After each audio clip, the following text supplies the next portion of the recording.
2026년 밀라노 동계올림픽 선수단들이 이탈리아 셰프에게 말했습니다. 고기가 질기고 너무 짜요. 미슐랭 별 2개짜리 셰프가 뒤통수를 맞은 거죠. 그런데 이 셰프 나중에 한국 조리팀을 보고 이렇게 말합니다. 이건 요리가 아니라 작전이다. 대체 한국 도시락 안에 뭐가 들어있었던 걸까요? 그 전에 잠깐 구독과 좋아요는 더 좋은 영상을 만드는 큰 힘이 됩니다. 저는 마르코 페라리입니다. 밀라노에서 태어나 밀라노에서 자란 요리사죠. 20년 넘게 주방을 지켰고 미슐랭 별 2개짜리 레스토랑에서 수석 셰프로 일했습니다. 그리고 이번에는 생애 최고의 자리를 맡게 됐죠. 밀라노 동계올림픽 선수촌 총괄 셰프. 그 이름을 처음 들었을 때 심장이 뛰었습니다. 선수촌 주방은 상상을 초월했습니다. 냉장고 하나가 제 아파트 거실보다 넓었고 하루에 3,000명이 넘는 선수들과 관계자들이 드나드는 식당을 제가 책임지는 것이었죠. 준비는 완벽했습니다. 6달 전부터 메뉴를 짰습니다. 트러플을 올린 탈리아텔레, 장작불에 구운 마르게리타 피자, 밀라노 전통 방식으로 오래 끓인 오소부코. 육류는 피에몬테산 최상급 소고기를 직접 계약했고 생선은 매일 아침 리구리아 해안에서 올라오는 것만 썼습니다. 정통 이탈리아 요리. 그것만으로 충분하다고 믿었습니다. 주방 직원들과 마지막 점검을 하던 날 저는 자신 있게 선언했습니다. 이탈리아 음식이면 세계 어디서 온 선수든 만족한다. 직원들이 고개를 끄덕였죠. 당연한 말이었으니까요. 개막 전날 선수들이 하나둘 선수촌으로 들어왔습니다. 식당은 금세 북적였고 각국 선수들이 트레이를 들고 줄을 섰습니다. 저는 주방 한쪽에서 그 모습을 지켜봤습니다. 파스타 코너 앞에서 잠깐 발을 멈추는 선수들, 피자 냄새에 고개를 돌리는 선수들. 뿌듯함이 밀려왔습니다. 이건 단순한 급식이 아니었으니까요.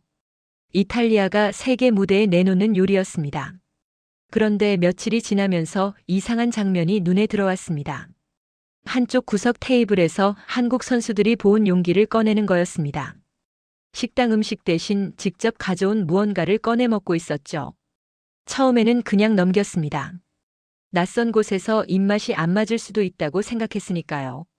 하지만 그 장면이 하루, 이틀, 사흘씩 반복됐습니다. 저는 조금씩 마음이 무거워졌습니다. 내 음식이 부족한 걸까? 아니면 단순한 문화 차이일까? 속으로 계속 되뇌었지만 답이 나오지 않았습니다. 그러던 어느 날 아침 직원 한 명이 제게 조심스럽게 다가왔습니다. 셰프, 한국 선수단 쪽에서 이야기가 나온다고 하는데요. 저는 손을 멈추고 고개를 들었습니다. 어떤 이야기? 직원은 잠깐 망설이다가 말했죠. 고기가 질기고 너무 짜다고요.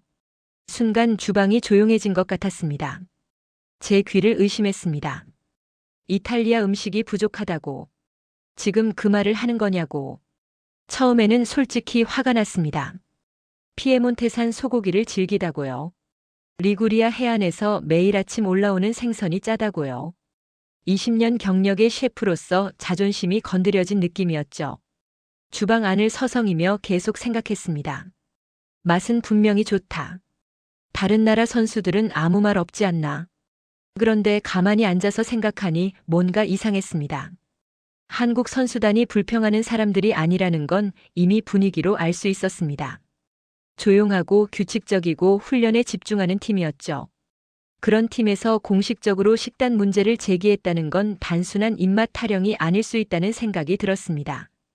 저는 직원에게 정확히 어떤 내용이었는지 다시 물었습니다.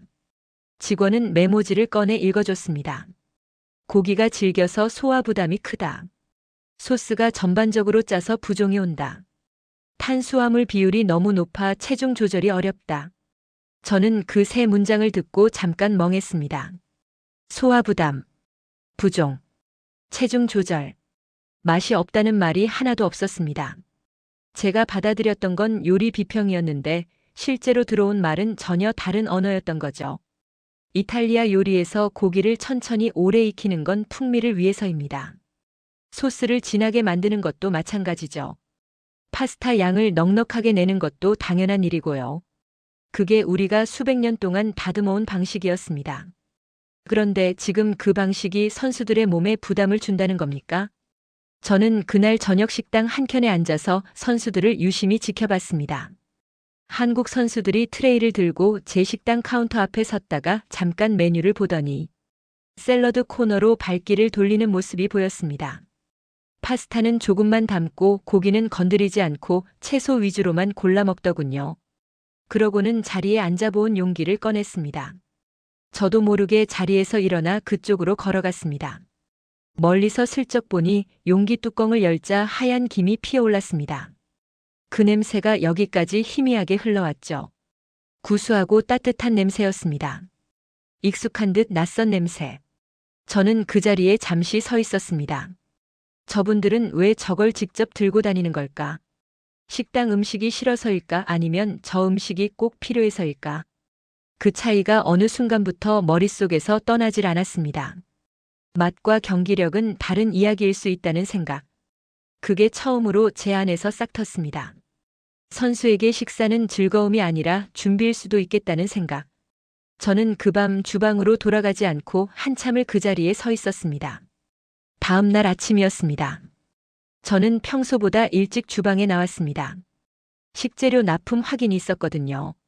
선수촌 복도를 가로질러 걷는데 한국 선수단 숙소 쪽 방향에서 사람들이 분주하게 움직이는 게 보였습니다.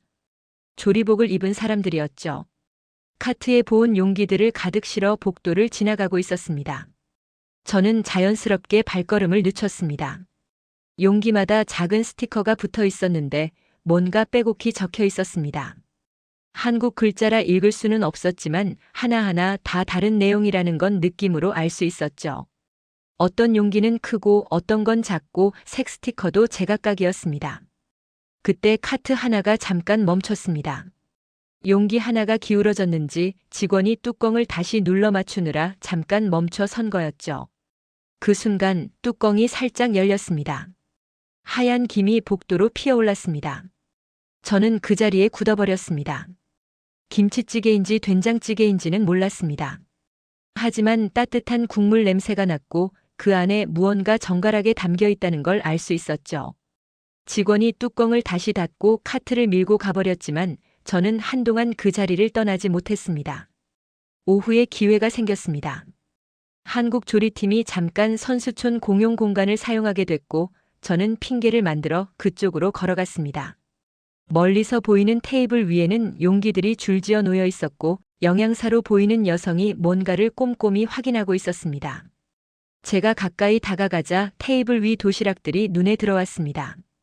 뚜껑이 열린 용기 안에는 하얀 쌀밥이 있었고 옆에는 작은 칸막이로 나뉜 용기에 반찬들이 정갈하게 담겨 있었습니다. 잘게 썬 고기 반찬 2가지, 색이 선명한 나물, 그리고 작은 칸에 담긴 국물 요리. 화려하진 않았습니다. 그런데 묘하게 눈을 사로잡았죠. 저는 무심한 척 영양사 쪽으로 눈길을 줬습니다. 영양사는 수첩을 보면서 용기 하나를 집어들고 뭔가를 확인한 뒤 다시 내려놓고 스티커를 고쳐붙였습니다. 마치 약을 조제하듯 한치의 흐트러짐도 없는 동작이었습니다. 저는 속으로 중얼거렸습니다. 왜 저렇게까지 하는 걸까? 레스토랑에서도 케이터링에서도 이런 식으로 도시락을 준비하는 건 본 적이 없었습니다. 맛있게, 풍성하게, 보기 좋게. 그게 제가 아는 요리의 언어였습니다. 그런데 저 사람들은 달랐습니다. 용기마다 내용이 다르고 양이 다르고 스티커가 다르고 확인하는 방식도 달랐습니다. 그게 단순히 음식이 아니라는 느낌이 처음으로 들었습니다. 누군가 오래 설계한 무언가라는 느낌. 어떤 목적이 분명히 있는 무언가. 저는 그 느낌을 받아들이면서도 아직은 그게 정확히 뭔지 몰랐습니다. 그냥 이상하다는 생각만 머릿속에 남은 채 천천히 그 자리를 벗어났습니다. 며칠 뒤 기회가 찾아왔습니다. 선수촌 운영팀에서 각국 조리팀 담당자들이 모이는 간단한 미팅이 있었습니다. 식재료 수급 일정을 조율하는 자리였죠. 저는 그 자리에서 처음으로 한국급식지원센터 영양사와 마주 앉게 됐습니다. 이름은 김지수라고 했습니다. 작은 체구에 안경을 쓴 여성이었는데 테이블 위에 서류를 펼쳐놓는 손놀림이 무척 날렵했습니다. 미팅이 끝난 뒤 저는 용기를 내서 말을 걸었습니다. 통역이 옆에 있었습니다. 도시락을 보면서 궁금한 게 생겼습니다.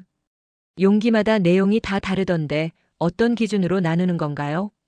김지수는 잠깐 저를 바라보더니 미소를 지었습니다. 드릴게요, 자료.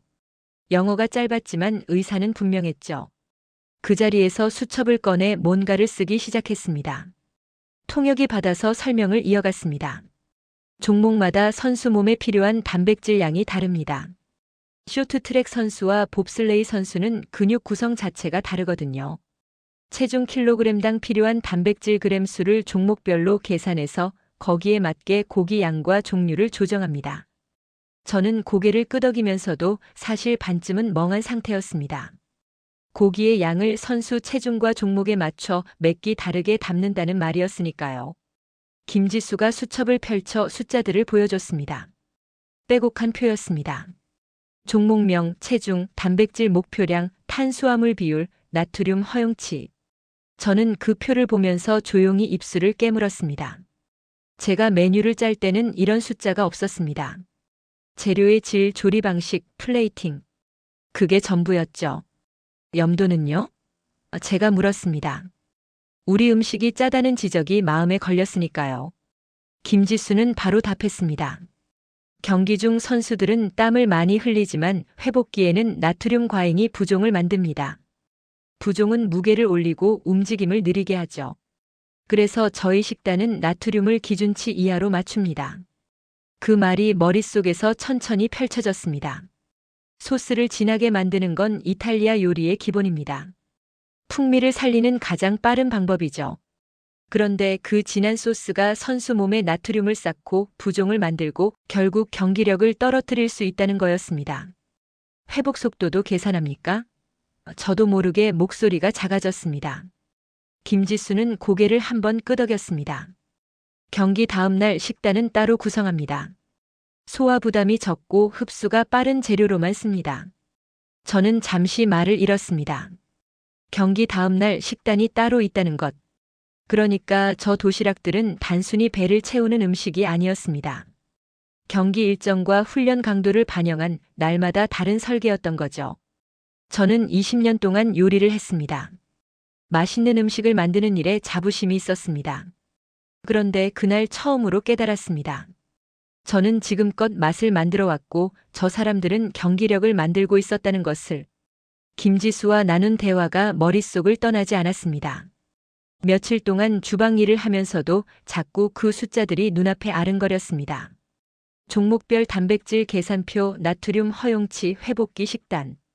저는 요리사로서 재료를 고르는 데는 자신이 있었지만 그런 방식으로 식단을 생각해 본 적은 한 번도 없었습니다.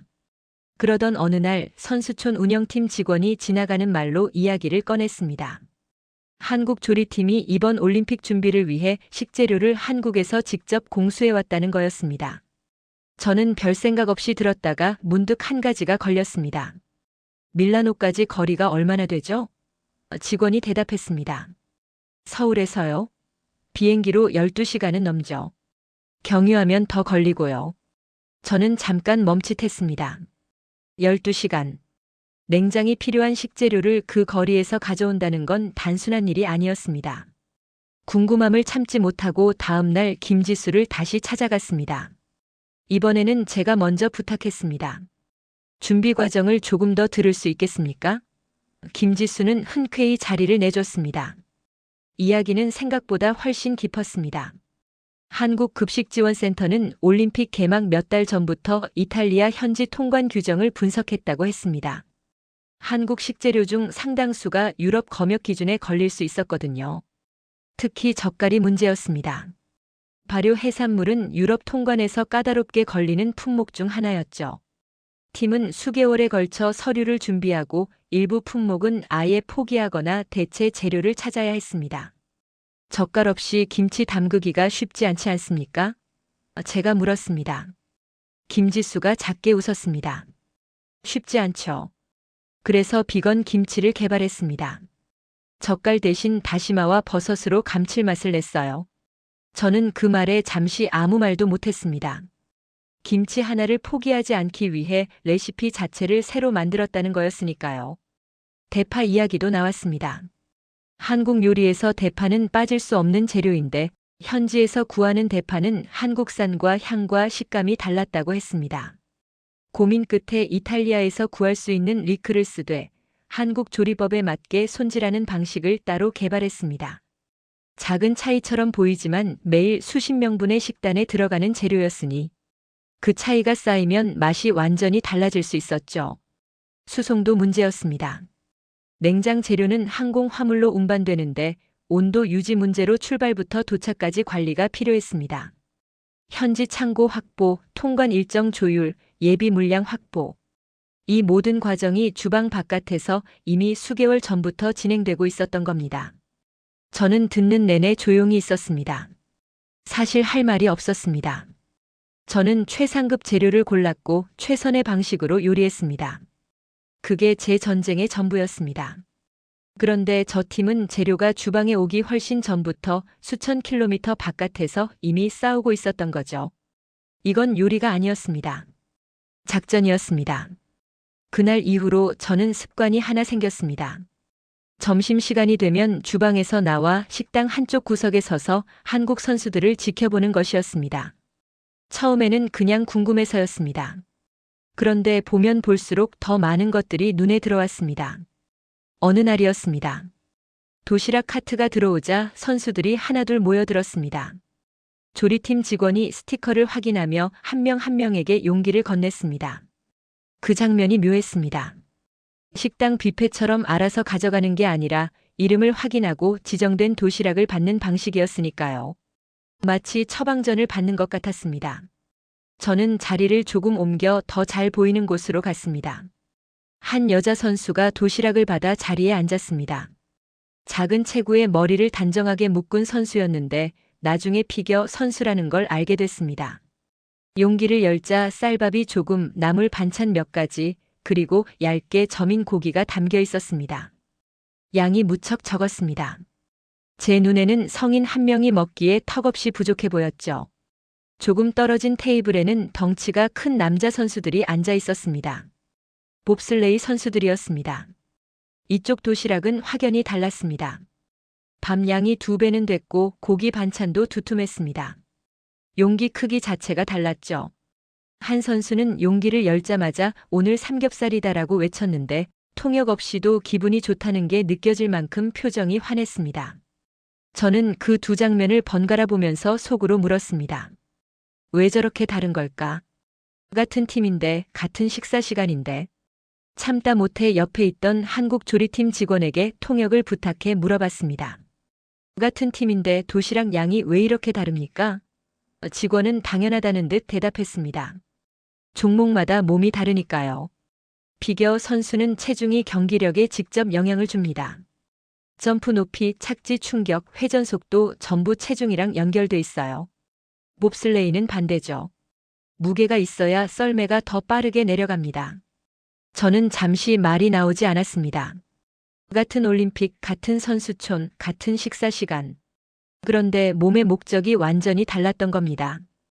피겨 선수의 몸은 가벼워야 하고 봅슬레이 선수의 몸은 무거워야 했습니다. 그러니 같은 밥을 먹어서는 안 됐죠. 그 순간 피겨 선수가 눈에 들어왔습니다. 작은 도시락을 아주 천천히 꼼꼼하게 비우고 있었습니다. 남기지 않으려는 듯 한 숟갈도 허투루 먹지 않는 모습이었습니다. 그 표정이 담담하면서도 진지했습니다. 먹는 게 아니라 채우는 것 같았습니다. 정확한 양을 정확한 목적으로. 봅슬레이 선수들은 달랐습니다. 웃고 떠들면서도 손은 쉬지 않고 움직였습니다. 빠르고 힘차게 먹었죠. 그런데 그것도 제멋대로가 아니었습니다. 도시락 안에 담긴 것들을 순서대로 골고루 먹고 있었습니다. 저는 그 풍경을 보면서 가슴 한쪽이 뜨거워지는 걸 느꼈습니다. 20년 동안 수없이 많은 손님들이 제 음식을 먹는 걸 봤습니다. 맛있다고 웃는 얼굴, 감탄하는 얼굴. 그 표정들이 제 자부심이었습니다. 그런데 지금 눈앞에 있는 이 표정들은 달랐습니다. 맛있어서 웃는 게 아니었습니다. 준비가 됐다는 얼굴이었습니다. 내일 경기에 나설 수 있다는 확신이 담긴 얼굴. 저는 그 자리에서 조용히 생각했습니다. 지금껏 저는 손님의 감탄을 만들어 왔습니다. 그런데 저 사람들은 선수의 확신을 만들고 있었습니다. 그 차이가 그날 저녁 오래도록 머릿속을 떠나지 않았습니다. 결심하는데 사흘이 걸렸습니다. 사흘 동안 주방에서 일하면서 계속 같은 생각을 했습니다. 말을 걸어야 할까 아니면 그냥 지켜봐야 할까? 자존심 때문이 아니었습니다. 정확히는 자존심 때문이기도 했습니다. 이탈리아 셰프가 다른 나라 조리팀에게 먼저 다가간다는 게 어떻게 보일지 솔직히 신경이 쓰였죠. 그런데 사흘째 되던 날 아침 피겨 선수의 얼굴이 다시 떠올랐습니다. 작은 도시락을 한 숟갈도 남기지 않고 비우던 그 표정. 저는 앞치마를 고쳐 묻고 주방을 나섰습니다. 한국 조리팀은 선수촌 내 보조 주방을 배정받아 쓰고 있었습니다. 문 앞에서 잠깐 멈췄습니다. 안에서 도마 소리와 국물 끓는 소리가 들렸습니다. 저는 문을 두드렸습니다. 김지수가 나왔습니다. 저를 보고 잠깐 놀란 표정을 지었다가 이내 문을 활짝 열었습니다. 저는 준비해온 말을 꺼냈습니다. 통역이 옆에서 받아 전달했습니다. 우리 주방을 함께 쓰지 않겠습니까? 공간도 넓고 장비도 더 잘 갖춰져 있습니다. 제가 도울 수 있는 게 있다면 돕고 싶습니다. 김지수는 저를 한참 바라봤습니다. 그러더니 미소를 지으며 말했습니다. 저희도 배울 수 있을까요? 제가 고개를 끄덕이자 김지수도 고개를 끄덕였습니다. 그날부터 두 팀은 같은 주방을 썼습니다. 처음에는 어색했습니다. 언어가 달랐고 요리 방식이 달랐고 주방에서 움직이는 동선도 달랐습니다. 그런데 이상하게도 며칠이 지나자 자연스러워졌습니다.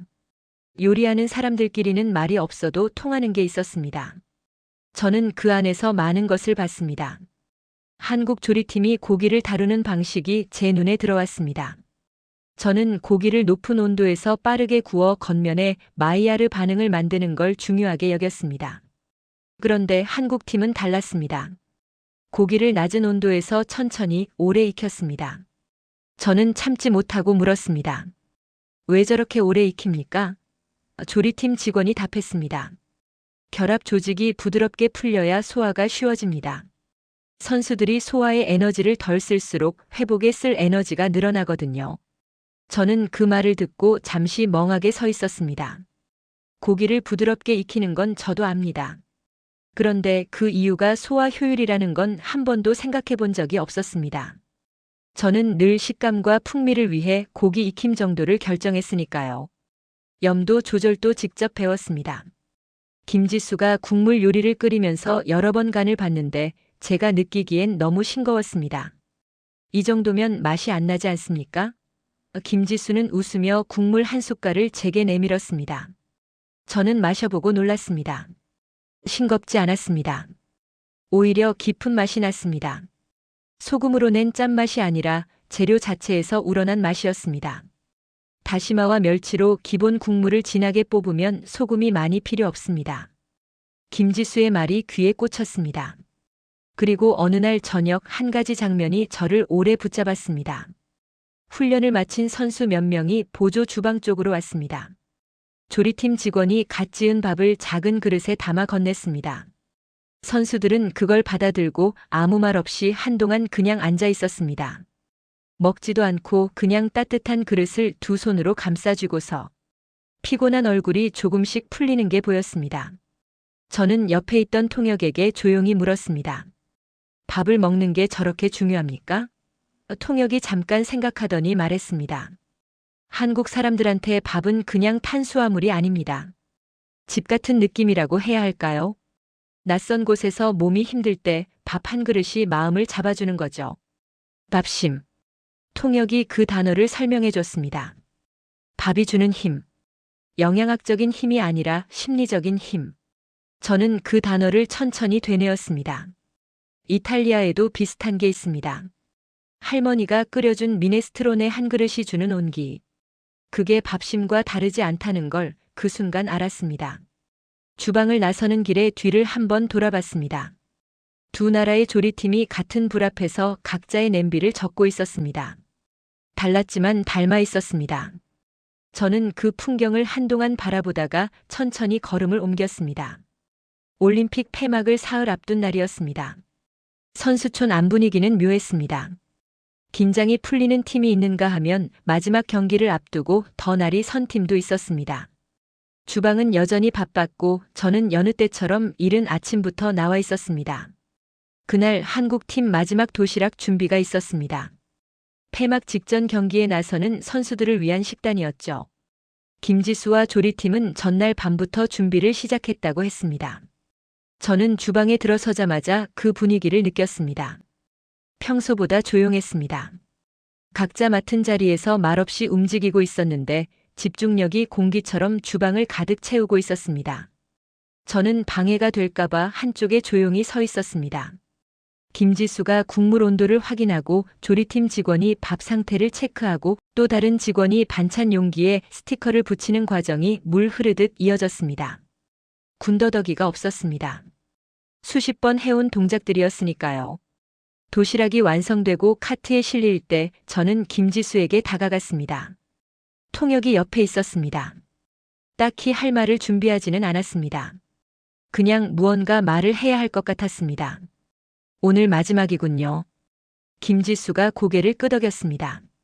저는 잠깐 주방을 한 바퀴 둘러보다가 말했습니다. 당신들은 주방의 선수들이군요. 통역이 전달하자 김지수가 잠깐 멈췄습니다. 그러더니 소리내어 웃었습니다. 조용한 주방에서 처음 들어보는 웃음소리였습니다. 옆에 있던 직원들도 따라 웃었죠. 저도 모르게 웃음이 나왔습니다. 카트가 주방을 나섰습니다. 저는 그 뒤를 따라 복도까지 나왔습니다. 카트가 선수들이 있는 쪽으로 멀어지는 걸 바라보면서 이번 겨울 동안의 일들이 머릿속에서 빠르게 스쳤습니다. 처음 들었던 말, 고기가 질기다는 말, 당황스럽고 억울했던 그 순간, 그리고 몰래 들여다본 도시락, 김지수의 수첩 속 숫자들, 비건 김치, 리크, 밥심이라는 단어. 그날 오후 저는 오랜만에 선수촌 밖으로 잠깐 나왔습니다. 밀라노 시내는 올림픽 열기로 들떠 있었습니다. 전광판에서 경기 하이라이트가 흘러나왔고 지나가는 사람들이 발걸음을 멈추고 화면을 올려다봤습니다. 빙판 위에서 선수들이 움직이는 장면이었습니다. 저는 그 화면을 보면서 이상한 감정이 올라오는 걸 느꼈습니다. 메달을 따는 건 빙판 위의 선수들입니다. 이름이 불리는 것도 시상대에 오르는 것도 선수들이죠. 그런데 저는 알고 있었습니다. 저 선수들이 빙판에 서기까지 주방에서 몇 달을 쌓은 사람들이 있다는 걸. 종목별 단백질을 계산하고 통관 서류를 붙들고 젓갈 없는 김치를 개발하고 새벽부터 밥을 지은 사람들. 올림픽은 경기장에서만 열리는 게 아니었습니다. 주방에서도 열리고 있었습니다. 그리고 저는 그 사실을 이번 겨울이 다 지나서야 알게 됐습니다. 선수촌으로 돌아오는 길에 저는 한 가지를 결심했습니다. 내년 메뉴 기획부터는 영양사와 함께 앉아서 시작하기로. 맛을 만들기 전에 먼저 목적을 물어보기로. 누가 먹는지, 무엇을 위해 먹는지를 먼저 이해하고 나서 요리하기로. 마지막 날 저녁 두 팀이 함께 주방을 정리했습니다. 한국 조리팀은 다음 날 아침 일찍 짐을 빼야 했습니다. 용기들이 쌓이고 장비들이 포장되고 냉장고가 하나씩 비워졌습니다. 저는 직원들과 함께 그 과정을 도왔습니다. 말은 많지 않았지만 어색하지 않았습니다. 김지수가 마지막으로 주방 문을 나서면서 저를 돌아봤습니다. 통역 없이 짧게 말했습니다.